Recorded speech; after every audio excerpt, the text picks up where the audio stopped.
Iran একে একে তাদের সব মিসাইল বের করতে শুরু করেছে। গোটা বিশ্ব যে ধরনের প্রযুক্তি আগে কখনো দেখেনি সেসব মিসাইলও সামনে এনেছে।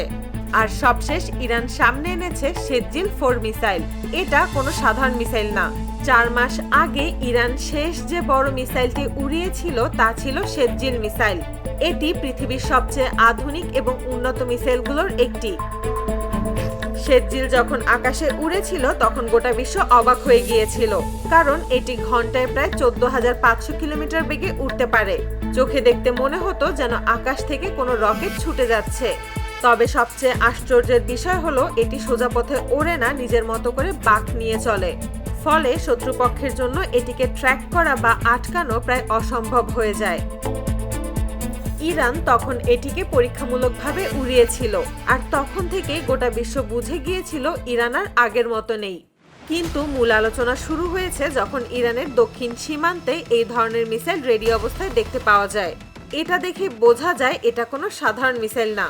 গঠন বা আকৃতি দেখে বোঝা যায় এটা একটা ব্যালিস্টিক মিসাইল। এই ধরনের ব্যালিস্টিক মিসাইলের গতি প্রায় 10,000 কিলোমিটার প্রতি ঘন্টা ছাড়িয়ে যায়। তাই এটাকে থামানো সাধারণ কোনো মিসাইলের পক্ষে অসম্ভব। এর থেকেও বড় ব্যাপার হলো উন্নত দেশগুলো এই ধরনের মিসাইল ব্যবহার করে পারমাণবিক ওয়ারহেড নিয়ে ওড়ার জন্য। সোজাভাবে বললে এই ধরনের মিসাইল পারমাণবিক বোমা বহন করতে সক্ষম। যেহেতু এটা ব্যালিস্টিক মিসাইল তাই এটা 5 থেকে 7,000 কিলোমিটার দূরে গিয়ে নির্ভুল হিট করতে পারে। কিন্তু আশ্চর্যের ব্যাপার হলো এটা দেখতে অনেকটা রাশিয়ার কাছে থাকা ইস্কান্দার সিরিজের মিসাইলের মতো লাগে। যদি ঠিক একই সিরিজের হয়ে থাকে তাহলে এই ধরনের মিসাইলগুলোকে ছোড়ার পর থামানো প্রায় অসম্ভব হয়ে যায়, কারণ এগুলো ওড়ার সময় তার গতিপথ বদলাতে থাকে। তাই আধুনিক রাডার দিয়েও এর গতিপথ ট্র্যাক করা প্রায় অসম্ভব হয়ে যায়। তাছাড়া রাশিয়ার ইস্কান্দার সিরিজের মিসাইলগুলো এতটাই আধুনিক করে বানানো যে এটা ওড়ার পুরাটা সময় ভুয়া সিগন্যাল দিতে থাকে। তাই কোনো এয়ার ডিফেন্স সিস্টেম এটাকে লক করে থাকলে সে বুঝতেই পারে না মিসাইল আসলে কোন দিকে যাচ্ছে। সবচেয়ে ভয়ের বিষয় হলো এই মিসাইলগুলো মোবাইল লঞ্চার থেকে ছোড়া যায়, মানে গাড়িতে করে এক জায়গা থেকে আরেক জায়গায় দ্রুত নিয়ে যাওয়া যায়। আজ পাহাড়ের নিচে, কাল মরুভূমির ভেতরে, পরদিন আবার অন্য কোথাও। তাই স্যাটেলাইট দিয়েও ঠিকভাবে ধরা যায় না। আর একটা বিষয় খুব গুরুত্বপূর্ণ, এই মিসাইলগুলো যদি সত্যি দক্ষিণ সীমান্তে মোতায়েন হয়ে থাকে তাহলে তার মানে দাঁড়ায় ইরান সরাসরি দূরের টার্গেট মাথায় রেখে পরিকল্পনা করছে। কারণ এই পাল্লার মিসাইল দূরের কোনো শত্রু দেশের জন্য বের করা হতে পারে। কিন্তু এ ব্যাপারে রাশিয়া বা ইরান কেউই কোনো খোলাখুলি কথা বলেনি। ইরান জানিয়েছে এই মিসাইল সম্পূর্ণ তাদের নিজস্ব প্রযুক্তিতে তৈরি, যদিও এই কথা একেবারেই উড়িয়ে দেওয়া যায় না।